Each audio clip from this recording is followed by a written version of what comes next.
Friends, today's query is regarding letter of undertaking और bond. हमने already export proceedings discuss कर ली है कि एक्सपोर्ट करने के लिए क्या प्रोसीजर रहेगा। बट जब भी एक्सपोर्ट करेंगे तो I think everybody is aware now कि या तो हम export without payment of tax कर सकते हैं या फिर हम export with payment of tax करते हैं। अगर export with payment of tax है तो मैटर में कोई टेंशन ही नहीं है, क्योंकि आपने टैक्स भरा है, बाद में वही आपको रिफंड लेना है। बट अगर मान लो कि export without payment of tax करना है तो उस सिचुएशन में as we understand one has to sign a letter of undertaking और has to execute a bond. तो अब वही पॉइंट रहेगा कि लेटर ऑफ अंडरटेकिंग और बॉन्ड का रिक्वायरमेंट क्या रहेगा। तो let's understand that friends. First of all, letter of undertaking या बॉन्ड आपको साइन करना पड़ेगा at the time of removal of goods from your place, may be your factory, may be your godown, may be your depot और any other place जहाँ से आप goods export के लिए बाहर निकाल रहे हो। उस टाइम पे या तो आपको लेटर ऑफ अंडरटेकिंग एग्जीक्यूट करना है या तो फिर बॉन्ड एग्जीक्यूट करना है। कोई बोले दोनों में से कौन सा, तो वो डिपेंड करता है एक्चुअली। लेटर ऑफ अंडरटेकिंग में सिंपल आपको एक अंडरटेकिंग देना है। फॉर्म के अंदर, फॉर्म कौन सा है, GST RFD 11।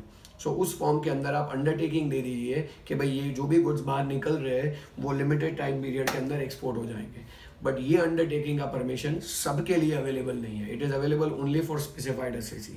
अगर आप उस कैटेगरी में फॉल होते हो तो आपको अंडरटेकिंग देना है। अगर मान लो आप अंडरटेकिंग की कैटेगरी में फॉल नहीं होते हो तो अब आपके पास एक ही ऑप्शन है, क्या, तो कि एग्जीक्यूट बॉन्ड, जहाँ पे बॉन्ड के साथ आपको बैंक गारंटी फर्निश करना पड़ेगा। कितनी अमाउंट का वो हम डिस्कस करते हैं, बट पहले हम बात कर लेते हैं अंडरटेकिंग के रिगार्डिंग। मान लीजिए कि अगर आप लेटर ऑफ अंडरटेकिंग दे रहे हैं तो पहले ये कौन से SAC के लिए अलाउड है, तो उसमें बहुत क्लियर है, 2 क्राइटेरिया दिए हुए हैं। अगर आप दोनों में से कोई भी एक क्राइटेरिया मैच कर लोगे तो आप डेफिनेटली अंडरटेकिंग के लिए एलिजिबल हो जाओगे। अच्छा, वो 2 क्राइटेरिया के साथ कंडीशंस दी हुई है, वो एक्स्ट्रा है। क्या, let's first talk about the criteria. जो पहला क्राइटेरिया है वो ये है कि you must be a status holder. What do we mean by status holder? तो क्या फ्रेंड, फॉरेन ट्रेड पॉलिसी 2015 से 2020 में स्टेटस होल्डर को डिफाइन किया हुआ है, और अगर आप वो स्टेटस होल्डर हो तो आप बाय डिफॉल्ट अंडरटेकिंग के लिए एलिजिबल हो। अच्छा, कोई बोले स्टेटस होल्डर में कौन आता है? तो फ्रेंड्स, स्टेटस होल्डर स्कीम जो फॉरेन ट्रेड पॉलिसी में दी है उसमें टोटल 5 स्टेटस है। 1 star export house, 2 star export house, 3 star export house, 4 star export house and 5 star export house. 1 star export house का स्टेटस उन लोगों को मिलता है जिनका turnover, export turnover, I am not saying turnover, it should be export turnover, $3 million से ज्यादा हो। $25 मिलियन से ज्यादा अगर टर्नओवर हो तो उन्हें 2 स्टार एक्सपोर्ट हाउस का स्टेटस मिलता है। अगर $100 मिलियन से ज्यादा उनका टर्नओवर हो तो उन्हें 3 स्टार एक्सपोर्ट हाउस का स्टेटस मिलता है। अगर $500 मिलियन से ज्यादा हो तो उन्हें 4 स्टार एक्सपोर्ट हाउस का स्टेटस मिलता है, और अगर $2000 मिलियन से ज्यादा हो तो उन्हें 5 स्टार एक्सपोर्ट हाउस का स्टेटस मिलता है। तो फ्रेंड्स, ये हो गए 5 स्टेटस। अगर आप वो स्टेटस होल्डर हो तो आप स्ट्रेट अवे अंडरटेकिंग के लिए एलिजिबल हो। Friends, keep that in mind. Government is very clear कि अगर आपका प्रूवन ट्रैक रिकॉर्ड है जहां पे आप ह्यूज अमाउंट का पहले से एक्सपोर्ट कर रहे हो तो यस, वी ट्रस्ट यू। आप फैक्ट्री से गुड्स बाहर निकालो, लिमिटेड टाइम पीरियड में एक्सपोर्ट होगा, वो हमें भरोसा है, नो प्रॉब्लम। अब बात होती है अगर मैं स्टेटस होल्डर ना हूं तो सेकेंड ऑप्शन क्या है? तो उसमें गवर्नमेंट ने फॉरेन इनवर्ड रेमिटेंस का क्राइटेरिया दिया हुआ है। क्या, तो कैसा बोला हुआ है कि आपका जो फॉरेन इनवर्ड रेमिटेंस है, it shall B minimum 10% of your export turnover in preceding financial year. वापस बता रहा हूँ, आपका जो फॉरेन इनवर्ड रेमिटेंस है, it shall B minimum 10%। Foreign inward remittance shall be minimum 10% of your export turnover in preceding financial year. But along with that, there is one more point which says that it shall not be, friends, it shall not be less than ₹1 crore. Let's take it this way. Government has very clearly said your foreign inward remittance shall not be less than 1 crore. However, it shall be minimum of 10% of your export turnover in preceding financial year. मान लीजिए 1 crore minimum limit हो गया foreign inward remittance का। अब मैंने preceding financial year में 50 करोड़ का export किया था तो उसका 10%, दैट मीन्स 5 करोड़। तो मिनिमम लिमिट 1 करोड़ है, बट अगर मेरा फॉरेन इनवर्ड रेमिटेंस 5 करोड़ से ज्यादा है तो मैं ये स्कीम के लिए एलिजिबल हो गया।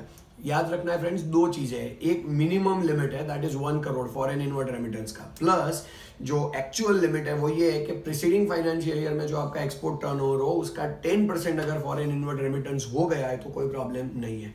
अगर मान लीजिए कि आपका प्रीसीडिंग फाइनेंशियल ईयर का एक्सपोर्ट टर्नओवर 5 करोड़ रुपया था, तो उसका मिनिमम 10% अगर आप देखो तो वो 50 लाख रुपया होता है। सो 50 लाख से ज्यादा फॉरेन इनवर्ड रेमिटेंस होना चाहिए, बट साइमल्टेनियस बेसिस पे दूसरी लिमिट दी हुई है विच सेज कि ये जो 10% वाला अमाउंट आ रहा है it shall not be less than ₹1 crore.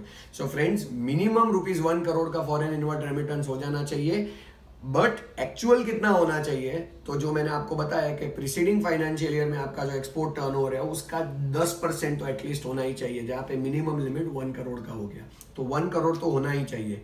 अब 10% अमाउंट आपको कैलकुलेट करना है। अगर आपका 10% अमाउंट 1 करोड़ से नीचे आ रहा है तो सॉरी, आप एलयूटी के लिए एलिजिबल नहीं हो। तो फ्रेंड्स, 2 रिक्वायरमेंट हो गई, एक स्टेटस होल्डर होना, दूसरा ये एलयूटी के लिए रिक्वायरमेंट हो गया 10% ऑफ एक्सपोर्ट टर्नओवर वाला इन प्रीसीडिंग ईयर 1 करोड़ मिनिमम। ये दोनों में से अगर आप एक भी मैच कर रहे हो तो आप एलयूटी के लिए एलिजिबल हो, प्रोवाइडेड एक और चीज है जो वायोलेट ना हो। क्या? तो क्या, वापस बोल रहा हूं, या तो स्टेटस होल्डर या तो ये मिनिमम 10% वाला अमाउंट, अगर दोनों में से एक भी मैच हो गया तो प्राइमा फेसी आप एलयूटी के लिए एलिजिबल हो, लेटर ऑफ अंडरटेकिंग के लिए एलिजिबल हो। But along with that there is condition. What is that condition?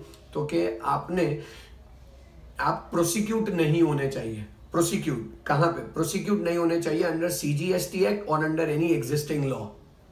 वापिस बता रहा हूं, आप प्रोसिक्यूट नहीं होने चाहिए। कहां पे? तो क्या अंडर सीजीएसटी एक्ट और under any existing law, but very important, there is a monetary limit. What is that? तो क्या, for tax evasion of an amount exceeding 250 lakhs, that is 2.5 crore, यानी 2.5 करोड़ या उससे ज्यादा अमाउंट के टैक्स इवेजन के लिए आप प्रोसिक्यूट नहीं होने चाहिए, प्रोसिक्यूट पास्ट में नहीं हुए होने चाहिए अंडर सीजीएसटी एक्ट और अंडर एनी एग्जिस्टिंग लॉ।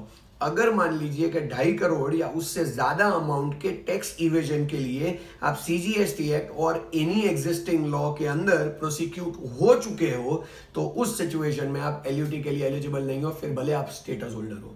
तो फ्रेंड्स, 2 रिक्वायरमेंट हो गई, या तो आप स्टेटस होल्डर हो या मिनिमम 10%। अगर इन दोनों में से एक मैच कर रहे हो तो दूसरा कंडीशन बहुत क्लियर है। क्या?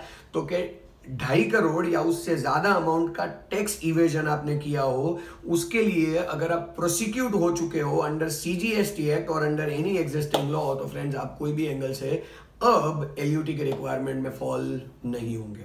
अच्छा, मान लीजिए कि आप ऐसा प्रोसिक्यूशन में इन्वॉल्व नहीं हो, तो उस सिचुएशन में हाँ, आप एलयूटी के लिए एलिजिबल हो जाएंगे, प्रोवाइडेड स्टेटस या 10% वाला क्राइटेरिया मैच हो जाए। अब अगर मान लीजिए ये एलयूटी साइन करना है तो कौन करेगा? तो उसके लिए बहुत क्लियरली बोला है कि अगर ये पार्टनरशिप फर्म है तो कोई ना कोई वर्किंग पार्टनर को एलयूटी साइन करना पड़ेगा। अगर ये कंपनी है तो मैनेजिंग डायरेक्टर को ये साइन करना पड़ेगा, या कंपनी सेक्रेटरी को ये साइन करना पड़ेगा, और any other person who has been authorised in this regard with a specific power, और जिसको ऑथोराइज किया हुआ है उसके नाम का ये लेटर होना चाहिए। सो अगर कंपनी किसी को ऑथोराइज कर रहा है तो बोर्ड ने उसे ऑथोराइज किया है, ये लेटर होना चाहिए। इसी बंदे को एलयूटी साइन करना है, और अगर वो एलयूटी साइन करता है तो उस सिचुएशन में definitely it is an undertaking और आपको एक्सपोर्ट्स के लिए बाहर निकालने देंगे विदाउट पेमेंट ऑफ टैक्स। याद रखना है, एलयूटी आपको साइन करना है in form GST RFD 11। Now friends, what if we are not matching the requirement of LUT? तो उस सिचुएशन में फ्रेंड्स बॉन्ड एग्जीक्यूट करना पड़ेगा। बॉन्ड किसको एग्जीक्यूट करना है? तो अब उस बंदे को बॉन्ड एग्जीक्यूट करना है जो without payment of tax goods बाहर निकाल रहा है। अच्छा, वेरी इंपॉर्टेंट, कितनी अमाउंट का बॉन्ड रहेगा? तो जितनी अमाउंट के गुड्स, मान लीजिए कि आप 1 करोड़ के गुड्स बाहर निकाल रहे हैं विदाउट पेमेंट ऑफ टैक्स, और उसके ऊपर मान लीजिए जीएसटी का रेट है 18%, that means 18 lakh is your GST liability. तो उतनी लायबिलिटी, उतनी अमाउंट का बॉन्ड आपको एग्जीक्यूट करना पड़ेगा, और ये बॉन्ड के साथ आपको बैंक गारंटी भी फर्निश करना है। So keep that in mind. Bond कितनी अमाउंट का होना चाहिए? It shall be equal to the tax amount applicable on removal of goods. Now when I say 1 crore के गुड्स है, 18% का लायबिलिटी है, तो 18 लाख का बॉन्ड एग्जीक्यूट करना पड़ेगा, and this bond shall be supported with a bank guarantee. What will be the amount of bank guarantee? Very important friends, bank guarantee के लिए गवर्नमेंट ने बहुत क्लियरली बोल दिया है कि वो आपका ज्यूरिसडिक्शनल कमिश्नर, जीएसटी कमिश्नर जो डिसाइड करे उतनी अमाउंट का बॉन्ड होना चाहिए, बट उसमें एक मैक्सिमम कैप दे दिया है। कितनी अमाउंट का कैप दिया है? तो क्या 15% ऑफ द अमाउंट का कैप दे दिया है। सो दैट मीन्स 15% का लिमिट है, मैक्सिमम लिमिट है, उतनी अमाउंट तक का बॉन्ड आपको एग्जीक्यूट करना है। 15%, मैं वापस बता रहा हूं, वो मैक्सिमम लिमिट है। एक्चुअल कितना होगा तो कि वो आपका ज्यूरिसडिक्शनल जीएसटी कमिश्नर ही डिसाइड करेगा। अगर वो आपको ये बोले कि 15% अमाउंट का बॉन्ड फर्निश करो बैंक गारंटी के साथ, बैंक गारंटी इतना परसेंट, यानी बॉन्ड फुल अमाउंट का रहेगा बट उसके साथ जो बैंक गारंटी रहेगा वो 15% तक का फर्निश करो, तो आपको 15% तक का फर्निश करना, ये मैक्सिमम है, वो उससे ज्यादा बोल नहीं सकते। अच्छा, अगर आपका प्रूवन ट्रैक रिकॉर्ड है, बहुत अच्छा ट्रैक रिकॉर्ड है, तो ये भी हो सकता है कि जीएसटी कमिश्नर जो है, ज्यूरिसडिक्शनल कमिश्नर, वो 15% की रिक्वायरमेंट को 10% पे भी ले जा सकते हैं, 5% पे भी ले जा सकते हैं। शायद स्पेशल सिनारियो में वो पूरा का पूरा रिक्वायरमेंट वेव भी कर सकते हैं। कहीं पे भी उसके लिए ना नहीं बोला है, खाली उतना बोला है कि bank guarantee shall be of maximum 15% and it will be taken care by GST commissioner. So jurisdictional GST commissioner will take that call. अच्छा, वेरी इंपॉर्टेंट, ये बॉन्ड हो कि अंडरटेकिंग हो, वो फर्निश तो हमें करना है कहाँ पे, तो जीएसटी RFD 11 में, but it has to be submitted to whom. तो क्या पहले तो उसके लिए ऑनलाइन पोर्टल में सारी फैसिलिटी अवेलेबल हो जाएगी, तो आपको ये सब कुछ ऑनलाइन ही सबमिट करना है। बट मान लीजिए कि ऑनलाइन ये यूटिलिटी आज अवेलेबल ना हो, तो ये सब कुछ आपको फिजिकली सबमिट करना है ज्यूरिसडिक्शनल असिस्टेंट कमिश्नर और डेप्यूटी कमिश्नर ऑफ जीएसटी को। तो ये बॉन्ड या अंडरटेकिंग जो भी हो, वो आप ज्यूरिसडिक्शनल ACDC को सबमिट कीजिए, तो वो कंसिडर करके आपका अंडरटेकिंग या बॉन्ड जो भी रिक्वायरमेंट हो उसके हिसाब से आपको एक्सपोर्ट करने के लिए परमिशन दे देगा। तो friends, please keep that in mind, bond और undertaking they are two separate requirements, but either of them is required to remove goods और to export goods without payment of tax. कौन undertaking sign करेगा और कौन bond sign करेगा, वो provision हम already discuss कर चुके हैं। Friends, for any further query you may subscribe to our channel, that is gst@dhvl.gandhi, and if you have any query you can post it in comment box and we will try and answer that within the limited time period. Thank you very much everyone.